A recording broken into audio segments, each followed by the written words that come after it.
Hello বন্ধুরা, তো আজকে সানডের দিন আমাদের দুপুরের ব্লগ, ছোট্ট একটা মিনি ব্লগ করলাম। তো এখানে আমাদের ঘরে আজকের রাইস আর চিকেন কষা হয়েছে।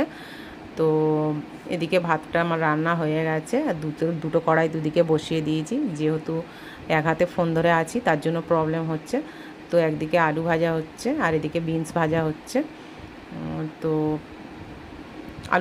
বিনসটা ভাজা হয়ে গেলে আবার গাজরটা ঢেলে দিয়েছি, গাজরটাও ভাজা হচ্ছে। আর এদিকে চিকেনটা কষানোর জন্য কড়াইয়ের মধ্যে জিরে আর শুকনো লঙ্কা দিয়ে পেঁয়াজ দিয়ে দিয়েছি। দিয়ে এবারে আদা রসুন লঙ্কা হলুদ যেগুলো আর কি চিকেনের মধ্যে দেয় সেইগুলো দেওয়া হচ্ছে। দিয়ে মশলাটাকে কষানো হচ্ছে। তারপরে টমেটো দেওয়া হলো, টমেটো দেওয়ার পর আর একটু জল দেওয়া হলো। মশলাটা যেহেতু পুড়ে যাচ্ছিলো তার জন্য দিয়ে এবারে চিকেনটা দেওয়া হলো। চিকেনটা দিয়ে কষে একটু ঢাকা দিয়ে দিলাম। আর এদিকে রাইসের সব রেডি হয়ে গেছে বলে রাইসটা এবারে একটু মিশিয়ে নিই, যেগুলো দেওয়ার দরকার মশলাপাতি, নুন চিনি, রাইস মশলা, গাজর বিনস কিশমিশ কাজু সব দিয়ে মিশিয়ে নিয়ে ওটাকে রেডি করছি। তো এদিকে চিকেন কষানো হচ্ছে। তো চিকেনটাও কষানো প্রায় রেডি।